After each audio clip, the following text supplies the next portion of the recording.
Good evening, and how are you? Today is our 4th episode, and welcome to 62 Who Knew? And today is our first episode of a call-in show here on WeBeamTV.com. So let me get in the habit of saying the phone number as much as possible so we all have our phone numbers to call in. It is 813-982-4049. And before we get to our first guest, as usual, I just want to take a couple of minutes to explain the synopsis of what 62 Who Knew is and why we're doing this television show. Well, the truth of the matter is, this is a situation, or at least a group of facts, that affect every family on every spectrum of the income bracket, no matter what, and that is the fact that longer lifespans, medical breakthroughs, scientific technologies, we are all living so much longer than even all the experts predicted just 2 or 3 decades ago. And although longer lifespans is an incredible blessing for all of us, it also is a double-edged sword. And that double-edged sword is, truthfully, how many people can get to the age of 62, which is when we all start thinking about retiring. I think that number is going higher and higher, but for most cases it's 62. Should I take Social Security? Should I defer it to a later age? Is my will correct? Do I need a will? Do I need a trust? I can't believe I have such a little amount of money in the bank. How am I going to live to 85 or 90 in today's world with quality of life? 62 Who Knew is about those problems, and if not problems, at least plateaus or obstacles that are facing about 99% of America as they approach retirement, as the baby boomers come of age, and America really comes of age. So that's the premise of 62 Who Knew. Every week we're going to have an expert, a national expert in a certain field that deals with America coming of age, with you coming of age and having to prepare what we hope is the best, maybe the last, but the best few decades of your life. So that is 62 Who Knew. This is our first call-in show. Again, our phone number is 813-982-4049. And now I would like to introduce our first guest ever under our new format, which is our call-in format, Mr. Joe Pippen. I want to welcome him. Thank you, sir, for coming on. Thank you for having me. It's great. It's great to have someone like yourself on our first call-in show. Joe has a radio show on Saturday mornings. It is the longest-running attorney radio show either in the southeastern United States or quite possibly the country, all fooling around aside, quite possibly the country. 34 years Mr. Pippen has been given legal advice on the radio on Saturday mornings. His law firm has expanded to how many partners? We have 25 employees and 7 attorneys and 20 office locations. Right. And to actually start out, and again, with the premise of giving free legal advice, I don't think there's a person listening or a person anywhere that one day hasn't said to themselves in their life, or maybe many times, God, I wish I could call an attorney, but I just can't afford it. So I didn't really start out that way, though. Oh, how did you start? Well, I started out writing newspaper articles with questions, and I invited the readers to send in a question, and then I would write each week about their question. And then after I had about 50 columns written, I turned it into a book. And then I took books to the radio station one time, and then they wanted to interview me, and things just grew from there, actually. That's incredible. What an incredible story. Yeah. And still helping people. I was very pleased that he invited me to be a guest 2 Saturdays ago, and to watch you answer those calls and the rate they call in, and some of the topics that they call in on that are not quite about elder law and well, most of them are educational, but there are a few entertaining calls, as you saw. Yeah, it was a good thing that was radio, because I was having a hard time keeping a straight face. Hopefully we'll get nothing but serious questions today. But tell us a little bit also about your expertise, elder law, estate. What kind of questions are we looking for today? Well, I answer questions about any area of law, but tonight we're talking about estate planning. So we always like to tell people there are 3 options in estate planning. They can do nothing, which is a big choice, because people like to put this off and not deal with death, or if they think they're going to live a long, long time and not need it anytime soon, or do a will or have a trust. So we're glad to take questions on if you have a will. Most often asked question is, my will from another state valid in Florida? Since that makes sense. So if they have a question about that, if they're concerned about that, if they're concerned about whether a trust would be better, if they want to ask about avoiding probate, avoiding guardianship, making it quick, easy, fast, efficient for their family. Most people think not having a durable power of attorney is why have one of those.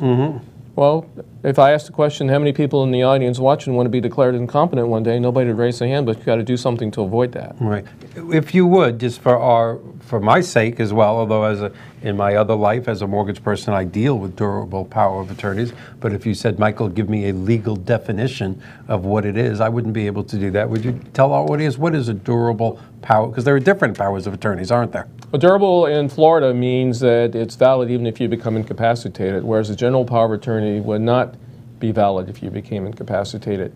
The reason you would give someone a power of attorney is so you would never be declared incompetent, because they have the power to do everything that you could do. If it's a broad, durable power of attorney, the ones I do now, like 14 pages, have 106 different powers. And so anything that you could do but you can't do now because of stroke or incapacity or illness, and you can't function yourself, you need to have someone have a power of attorney that can do that for you so you wouldn't be declared incompetent. Well, really and truly, in today's world, as longer lifespans become so prevalent, it would be prudent really for everyone to have one of those in their 50s maybe? I mean, because it's not like strokes and heart attacks have a goal, like I'm going to have it on my 63rd birthday. Why wouldn't anybody want that for protection? Yeah, I have, you could take a trip overseas. You could be in college and have a Rhodes Scholarship for the summer or something. Right. And somebody needs to be able to handle things here for you. No, there's no doubt about it. So it could be any age, really. And youngsters, you see youngsters have health issues and become incapacitated, have accidents. And what about, again, in my other life when I'm not a international TV host, in my mortgage world, which is my other world, my real world, not that this isn't a real world, we have a lot of times a power of attorney for an older client that may be mentally incapacitated, and our attorneys or our title company or our lender says, sorry, that's not the right power of attorney, Michael. And then it's kind of a little too late if, in fact, our client is incapacitated. We're not going to have them go to a closing and put an X. Is that along the durable, or is that a specific power of attorney for real estate? You can have a power of attorney that deals with one issue. Like I had a client today that wanted to give a daughter a power of attorney to handle a real estate closing in Georgia. You can have a very broad power of attorney that covers just about everything. So it varies. All right. And again, our phone number is 813-982-4049. I'm going to ask another question since nobody's called yet. Even though I asked you all to call way before we came on, we're all going to have a talk later. But that is a logical question. I would think it's the most popular. People move here to retire. We're the retirement capital of the world here in Florida. Is there will and or trust from another state valid here? Is this national or state? Well, I always like to say this. A will drawn properly in another state would most likely be accepted here in Florida. However, it really should be reviewed because the very first sentence in the will says that you're a resident of another state. So you spend some time there and you could be deemed a resident there and they could tax you accordingly. Florida doesn't have a state income tax or a state tax.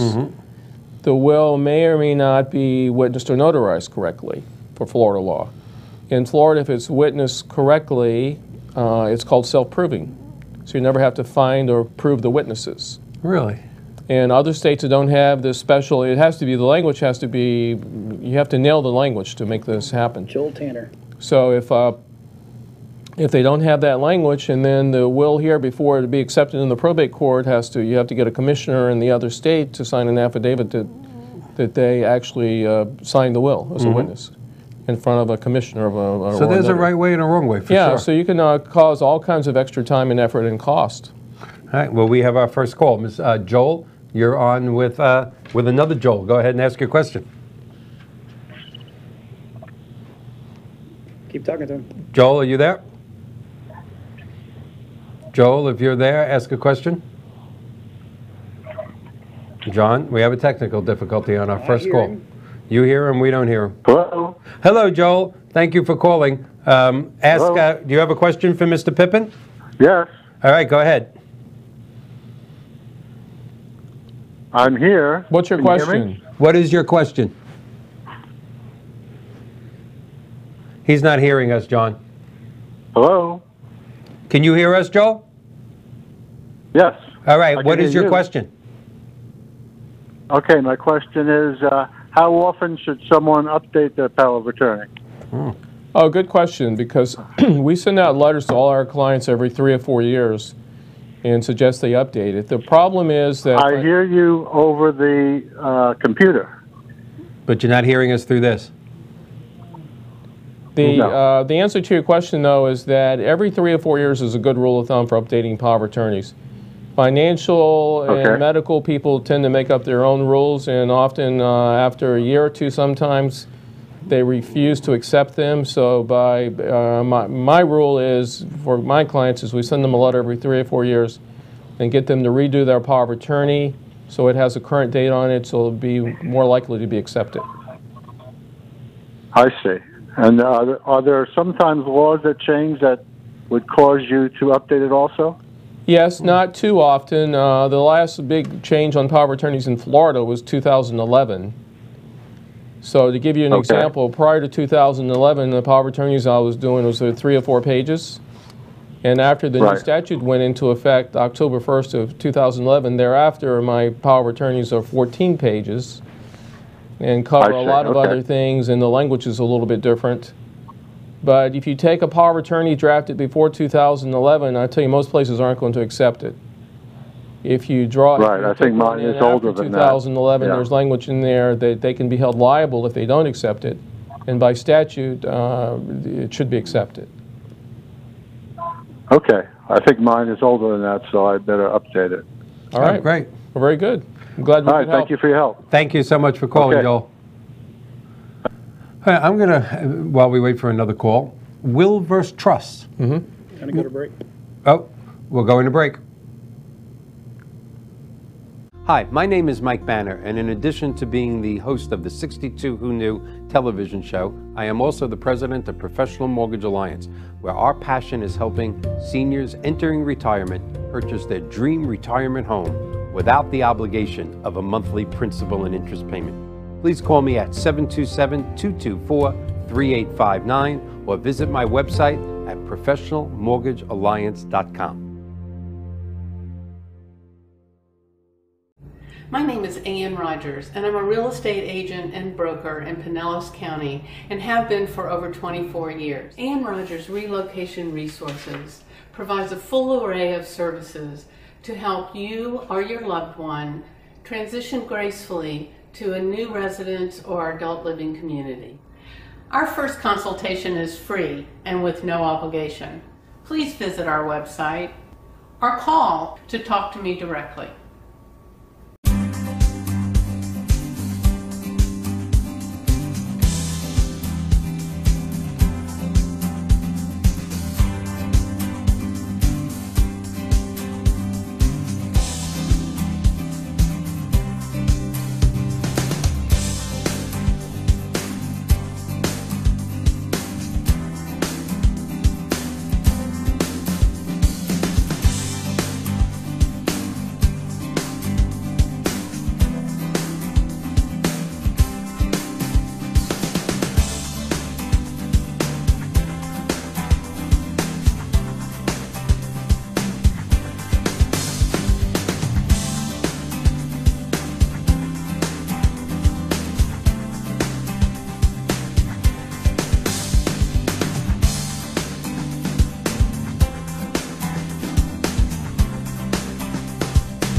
Hi, my name is Lisa Marie Kennedy, your real estate expert here in the Sarasota, Lakewood Ranch, Bradenton area.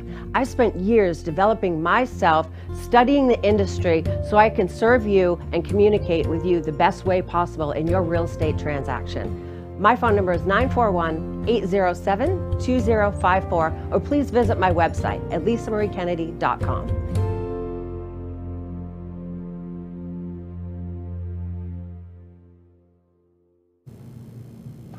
Welcome back to 62 Who Knew here on WeBeam TV. Tonight is our first call-in show. With us is attorney Joe Pippen to answer all of your estate and elder law questions if you have any. Our phone number, of course, is on the screen, 813-982-4049. And while we're waiting for our second caller, you were just about to answer for me again. How do you make that decision, will versus trust? Well, the advantages of a will are you did something. You appointed a personal representative, and you have a list of beneficiaries. Okay. So that's all good.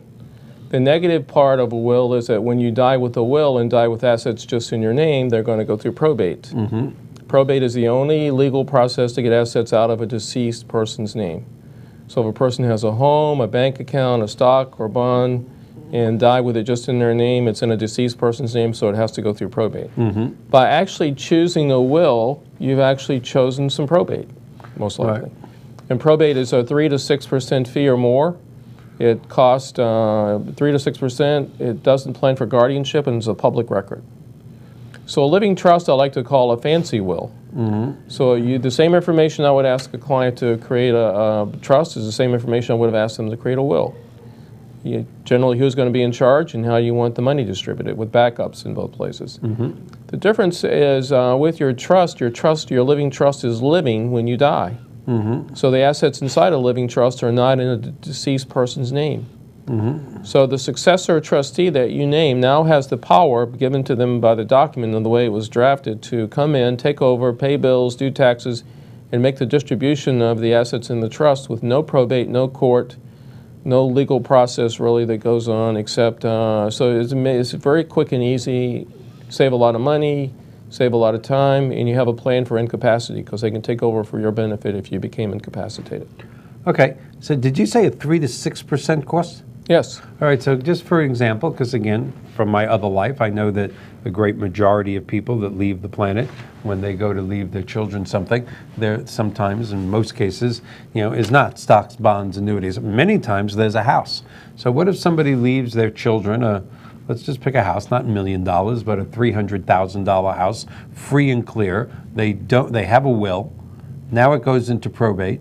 Let's go in between 3 and 6, which is 4.5. Mm-hmm. There's a 4.5% fee on that $300,000 house for doing this. That's $13,500.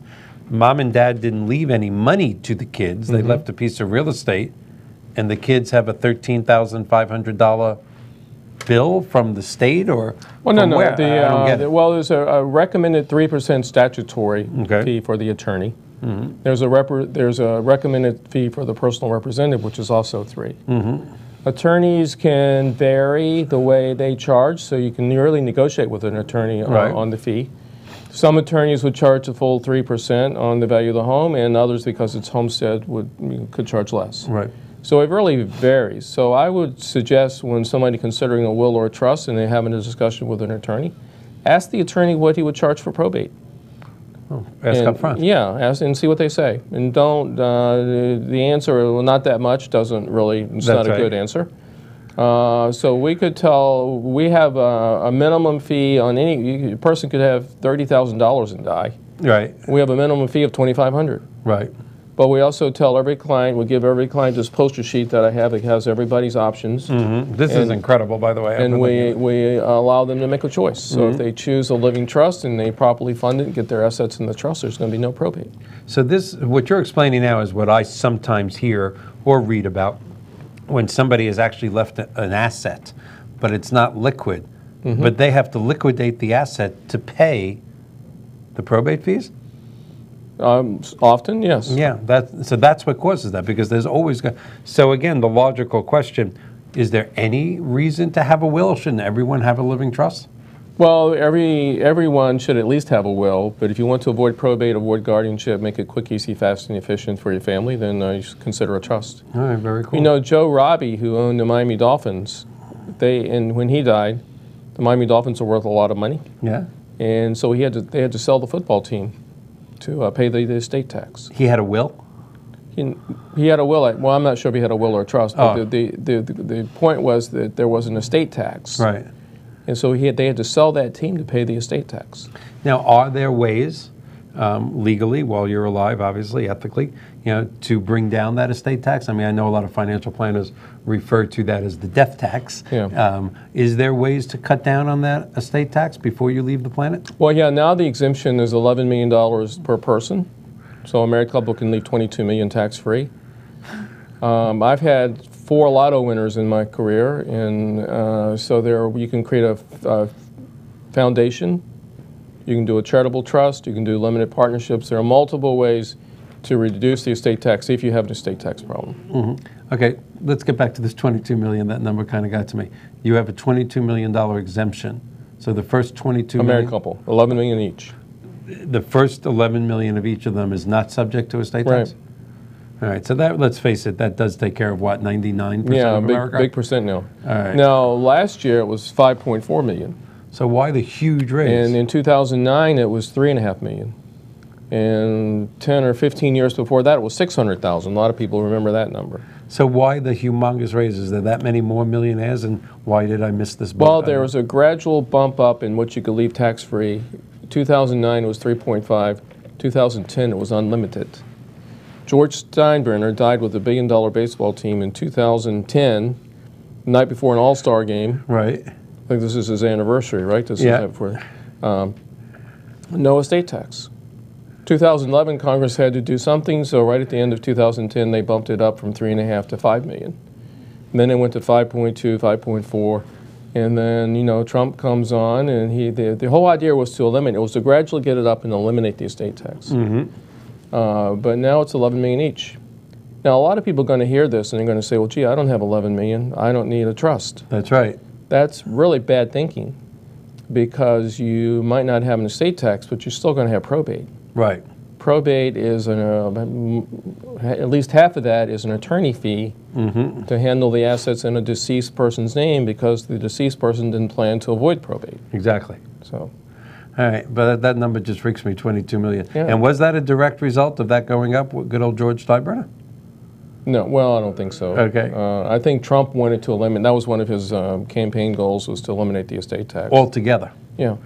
What would you think about that as an attorney? Again, as a layman, I would think that's more money going to heirs that is going to go directly out into the economy in forms of taking your family out to dinner, buying new cars, taking vacations. What's your opinion on that? Why should a family be taxed twice? Yeah. They get taxed on while they're earning it, and when they die, if they had a certain amount, it's going to be taxed again. And what about farmers? Tax on farms. You have to sell the farm to... Yeah, that's... So I think eliminating the estate tax would be a great idea. Really? Yes, so do I. All right, as we're waiting also for more questions, I'm going to ask you a few more questions, because again, I'm getting to that point. I have some assets, but my largest asset, everybody's going to laugh, is my life insurance. Mm-hmm. Living trust or what? Because really and truly, my life insurance already has physically listed, my people who I'm leaving it to and how much. So how is a person that, has a small amount of liquidity at this particular point, I hope it grows rapidly. I'm sorry again? Say that again, it's okay. Kyle's the caller. Oh, Kyle. All right, cool. Kyle, can you hear us, Kyle? Yes. Hi, Kyle, go ahead and ask a question to Joe. Hey, Mike. Hey, Joe. How you guys doing? We're doing great. Good. My name is Kyle, and I just got a quick question for you guys. I'm 36 years old, and I was wondering at what point should I think of starting a will or getting a will? When you're 18. So you're a little late. Okay. No, but I'd have to know a little bit more about you. But anybody with assets, do you have children? I have 2 kids. And how old are they? 4 and 7. All right. So here's the thing: you can't leave money to a minor directly. Okay. They can't be a beneficiary of your retirement account. I mean, it's not smart to make them a beneficiary of a retirement account or insurance, or so. If you did a trust, if you did a will, it's going to go through probate. If you did a trust, you can control the money in the trust until they get to a certain age. So, for example, you can, instead of them getting the money at 18, you could control it till they were 25, but have the trustee pay for college, medical, education, take care of their needs until they get to a certain age. Somebody once told me kids don't have any financial brains till they're at least 25. So you don't want Right. to give them a big lump sum of money or make them a beneficiary of anything. You want to control the money inside of a trust. You don't want to demotivate them to work or finish school or anything like that, so you give them money at a little bit later age. I Right. have people that reward their kids upon college degrees or advanced degrees or certain Yeah, levels of that's what we were income. thinking was to do it more when they get of age and like keep the trust like kind of a secret.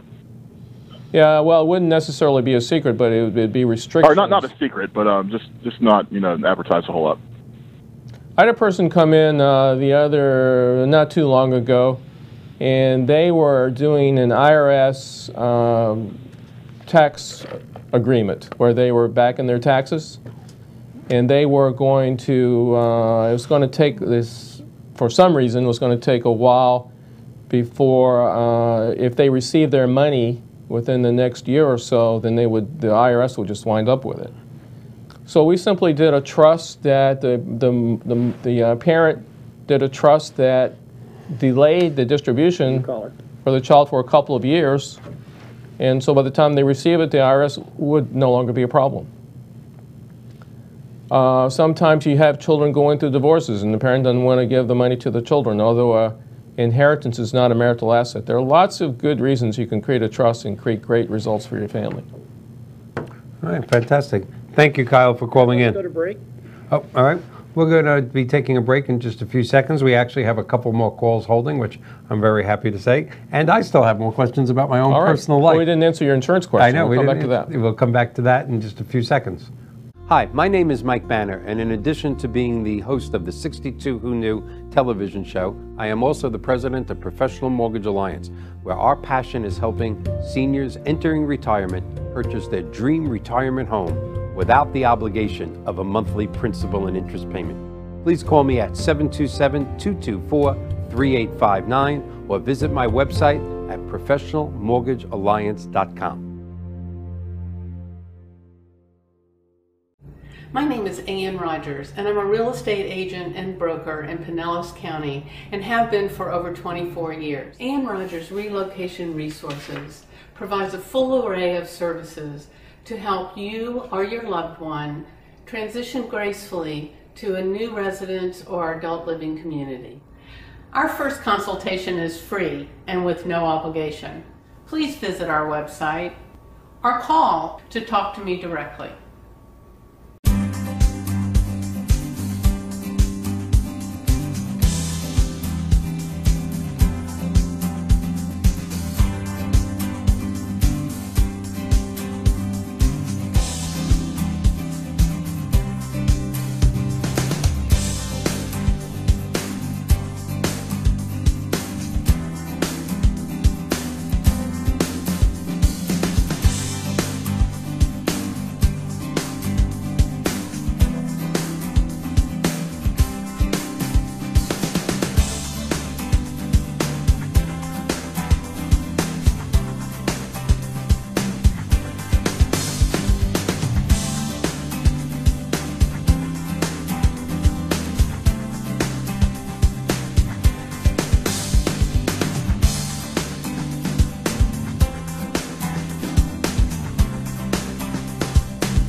Hi, my name is Lisa Marie Kennedy, your real estate expert here in the Sarasota, Lakewood Ranch, Bradenton area.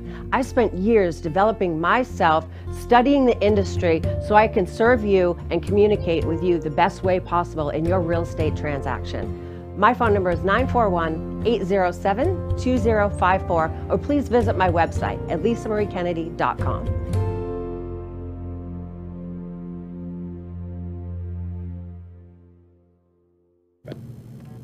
Welcome back to 62 Who Knew, our first call-in show with attorney Joe Pippen. Again, our phone number is 813-982-4255. 4049. It'll be popping back up on the screen any second, but we do have another caller. Are you there? Hello. Hello. Can I have your first name? Yes, Peter. Peter, do you have a question for Mr. Pippen? Yeah, it's really regarding my parents. So they are getting up there in age. They currently live independently in their own home. But my brother and I know that at some point fairly soon, we may need to start talking to them about going into some type of assisted living residential facility. And I just kind of wanted to know more about navigating that process, and especially if they're reluctant to go. Great question. You know, every parent and every person's going to be a little bit different, and most elderly people like to maintain their independence as long as possible. So they could be, you're going to have to probably not be too strong-willed on making them go or trying to make them go, but just keep encouraging them, maybe pointing out things that they could be doing better in life if they had some help. I have an elder law nurse associated with our firm that I will offer to give them the contact information. Like you would come in and we were talking about this in person. I would probably suggest an elder law nurse to go out to their home and do an evaluation of their circumstances and mental health and physical health and come up with a plan for them. The plan could be to stay in their home and get somebody coming by to organize pill boxes and take them to doctor's appointments and generally look in on them, or it could be more involved to where they would recommend that a person goes to a home or assisted living. So I would just take some thought and probably some, you know, I don't charge anything when people come in and talk to me about things like this, and we kind of develop a plan. I give you the name of the elder law nurse. If you'd be interested in that, to go out to the home and develop a plan for them, it's just a process you go through. It's a very sad thing when it happens. And they would also be able to evaluate like their mental health and, and things like that. Yeah, and make a recommendation to the family as to what would be the best for them. I'm sure a lot of families go through this. Yeah, exactly. Kind of a sensitive subject. Most elderly people are in denial for a period of time when it's time to leave their home and go into independent living or assisted living or even a nursing home. Most people are in denial. Yeah, they're definitely in denial. Oh, that's sad.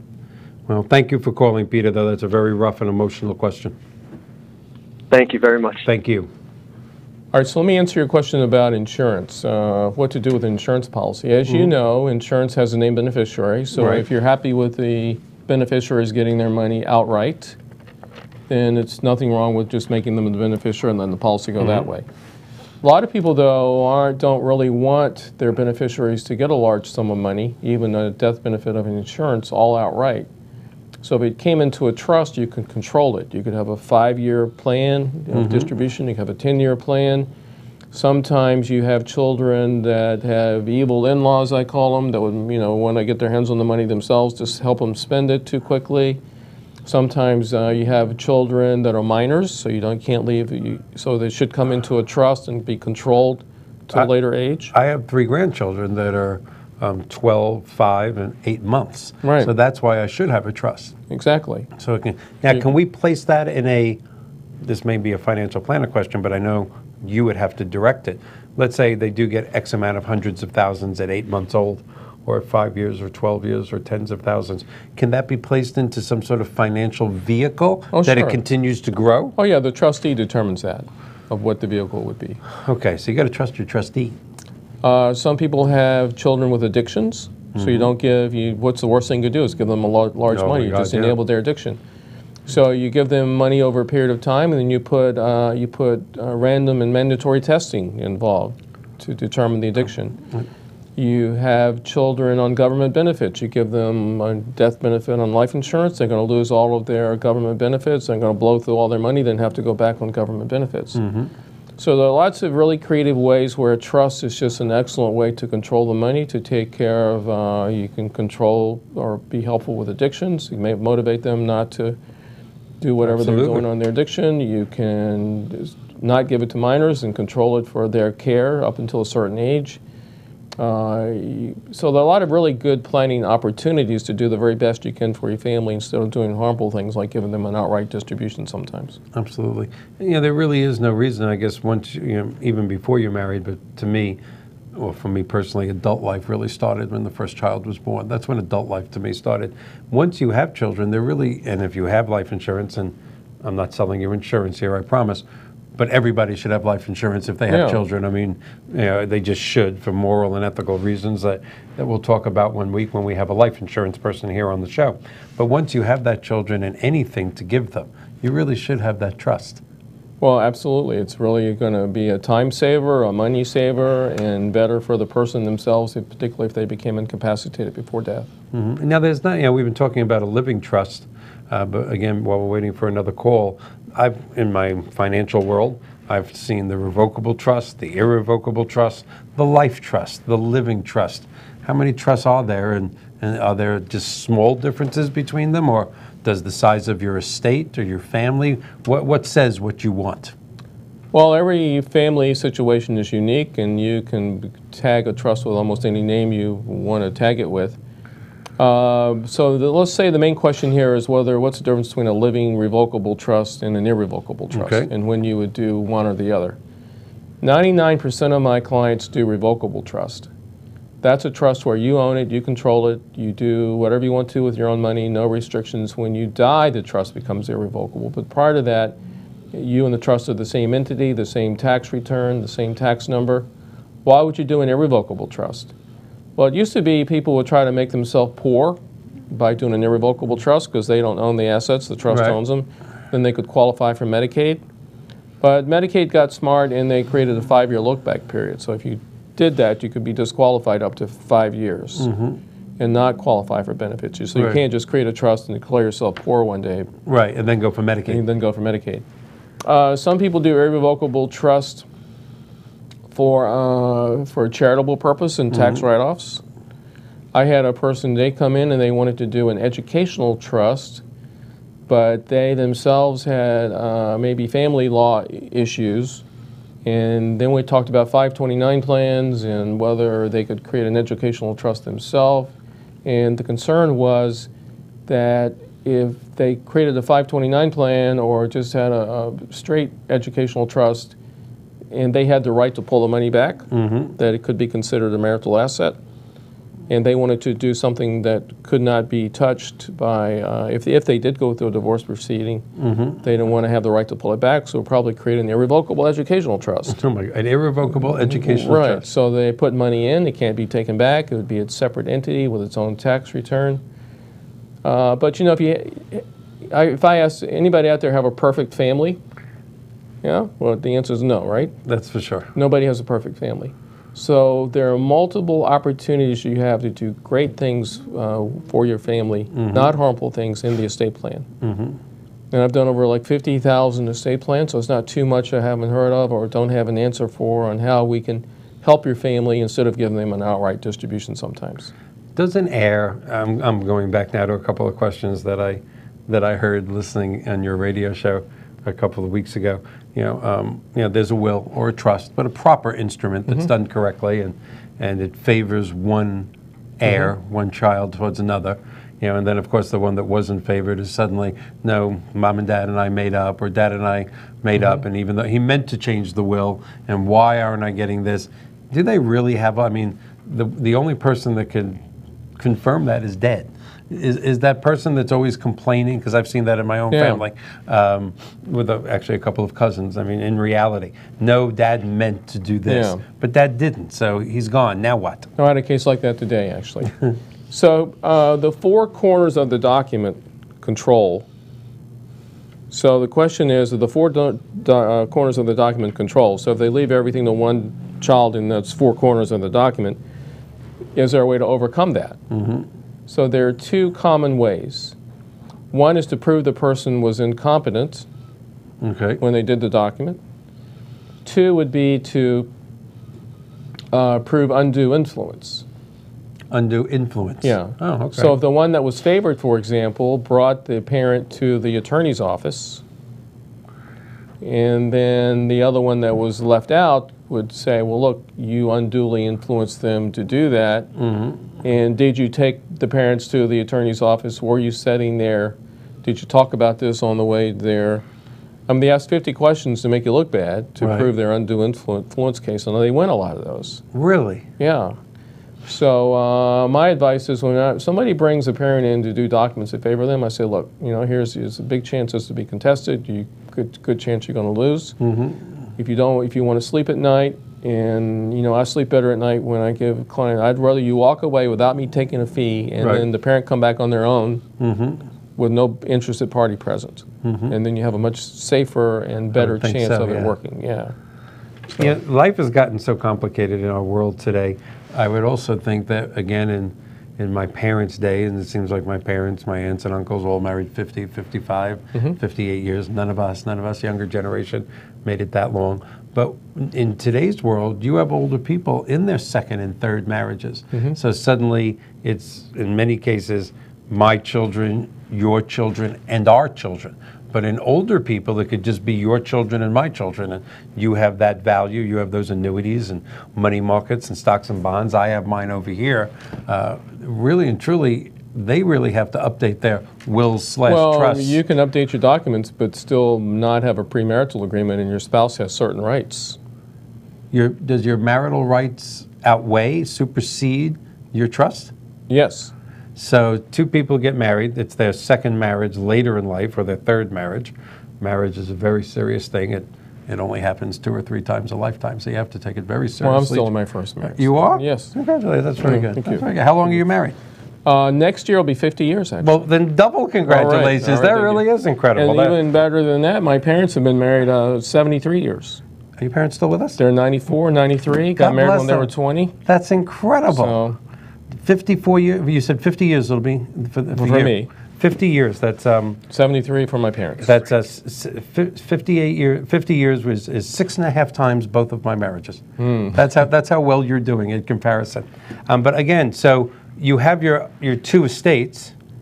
John, did you say we have a call? I'm sorry, I heard a whisper. Go to break. I'm going to break in about 10 seconds, so we will answer this question about, I never knew marital status takes priority over your legal status. Absolutely. All righty, fantastic. We're going to be taking a quick break, coming right back with Joe Pippen. Our phone number is 813-982-4049.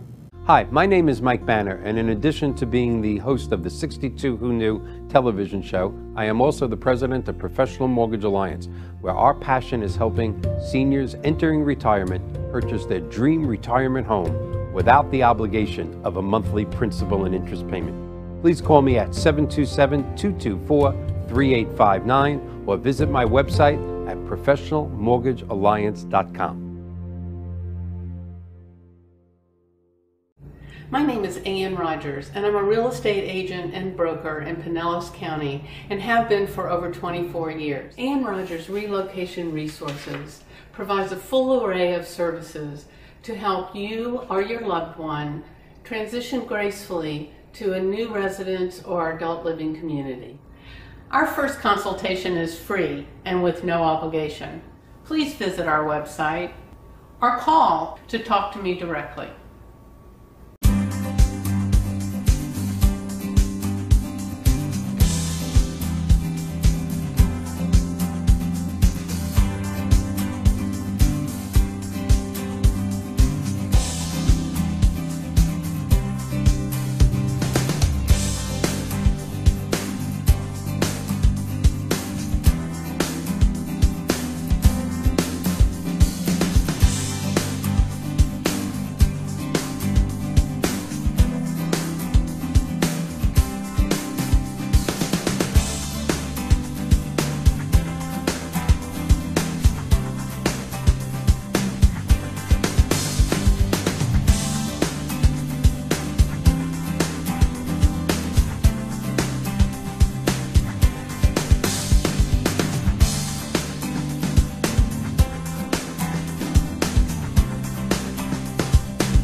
Hi, my name is Lisa Marie Kennedy, your real estate expert here in the Sarasota, Lakewood Ranch, Bradenton area.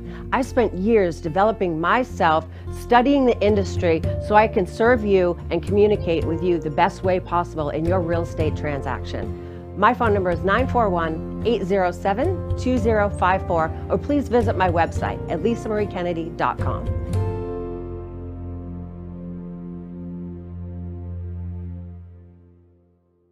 You're back. Hi, how are you? Back with Mr. Joe Pippen, elder law and estate attorney. And our phone number, our call-in phone number is 813-982-4049. And we did have a quick call while we were off. She didn't stay on, from Patty, who wanted to reiterate, wants us to reiterate. You are, in fact, answering questions as a Florida attorney. Yes, I'm only licensed in Florida. All right. Now, these estate and will questions, though, that you're answering, that's not state, that's national. Well, the question about the federal estate tax, $11 million, that's federal. Okay. Florida has no state estate tax Right. and no state income tax. So I'm a Florida license only, so I'm practicing in Florida. We have 20 office locations. I was nationally syndicated for 2 years, though, and I was in 80 cities in 39 states, and could give a general answer out of state. Right.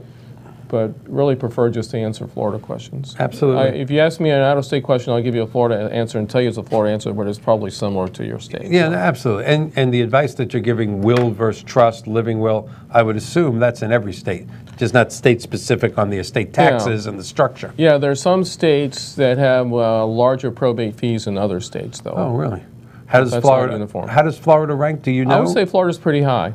Why are we? I 3 mean, to 6% is a pretty good chunk, and that's why so many people do trust in Florida.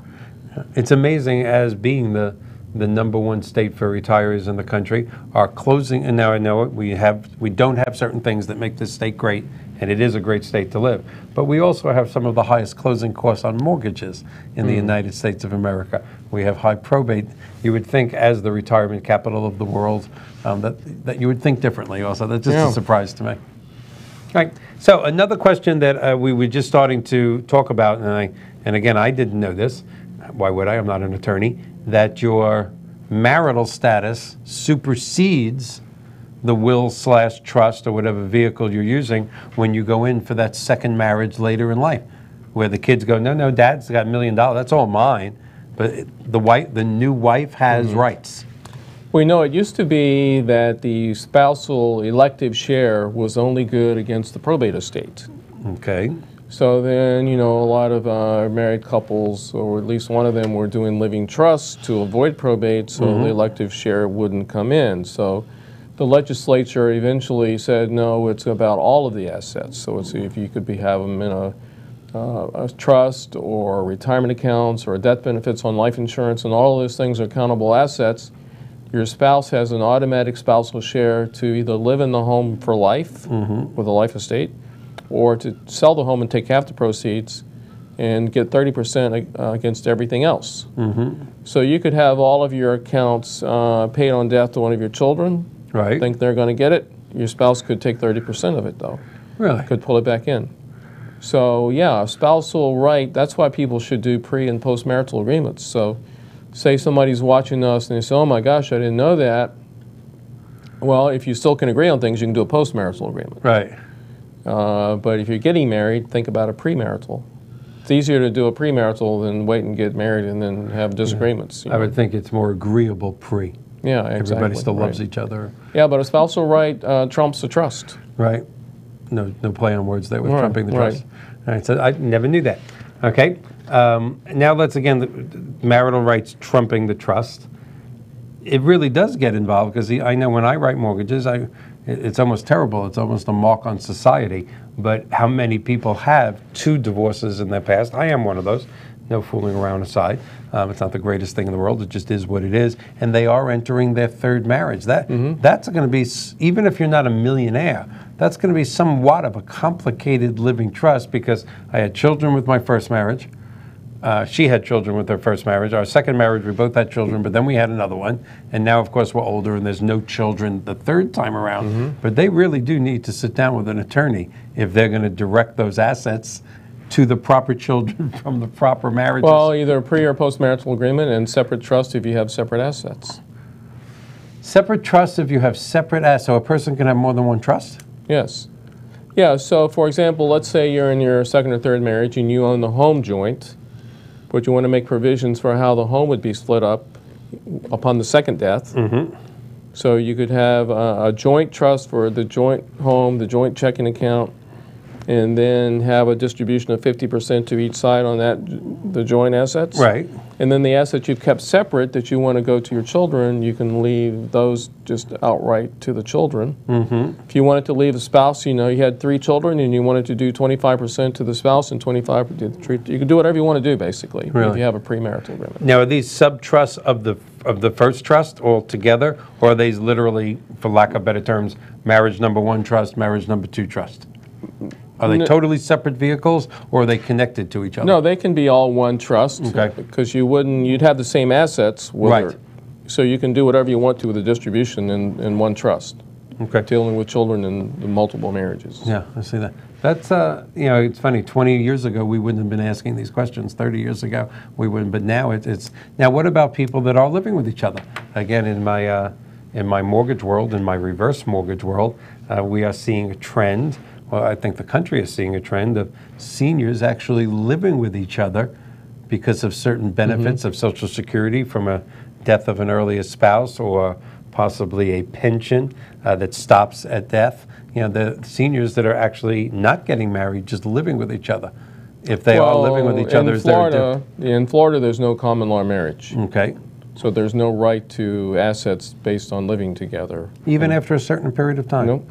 No common law marriage in Florida. So you could be living together forever and own separate assets. You can't file a claim against a person's estate.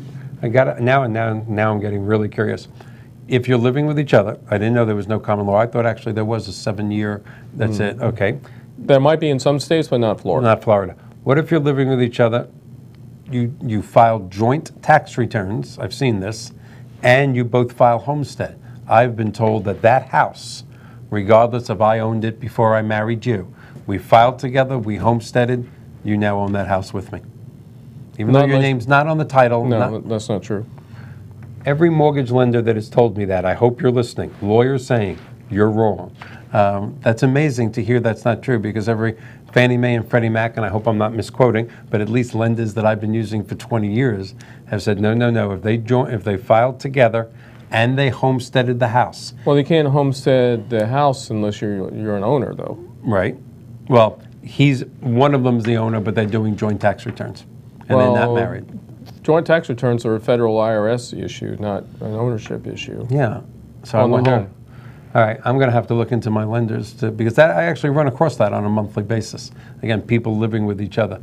So what do you think, for example, Social Security? I know Social Security is one of your areas of expertise. We have a Social Security person coming on about the topic of should people take Social Security, you know, at as early as they can, or should they defer to a later age? We're going to, again, have an entire show on that. But what is your opinion as an estate attorney? My opinion is it totally depends on your other income that you are receiving through any other source and how much money you need to live monthly. A lot of people who are still working, because a lot of people are still working and have sufficient income without taking Social Security, my advice would probably be to defer it as long as you can. Yeah, that's what I'm going to do. I'm going to defer as long as I can. You might have a caller. No, I think we got just 2 minutes left, and in that 2 minutes, I don't know if we can do this by showing it like this. I know that might be unusual. I've never done this before. But if you would, go ahead and explain what this is, because I read it when we met, and I thought it was incredible. Yeah, well, it's a large poster sheet on estate planning. There are 5 articles on this side dealing with your options, the 3 options in estate planning. The other information about estate planning, the probate chart on what probate costs. And if you're interested in improving what you have or reviewing what you have or maybe creating a new estate plan, this would be a great sheet for you. You can get it one of 3 ways. You can call our toll-free office number, 1-800-226-3529. That's 1-800-226-3529. Go to extension 200. You can text me, 727-667-3967. 727-667-3967. You can email me at Joe, J-O-E, at attypip.com. Mike, I really want to thank you for having me on the show, too. Thank you very much. With just about a half a minute left, I want to thank Mr. Pippen very much. Next week, we're going to be having a long-term care expert on for your calls. Do want to bring up to you with just a few seconds left. Usually when we do this live, we get a couple of hundred listeners, or I should say viewers, which we're very proud of. But the last several weeks, we get thousands in repeats on demand. So if you have any questions for Mr. Pippen, my email is right up there now, mbanner@62whoknew.com. If you have any questions for Mr. Pippen, or you would like this incredible document that answers a tremendous amount of questions, please give us a call. Thank you and see you next week.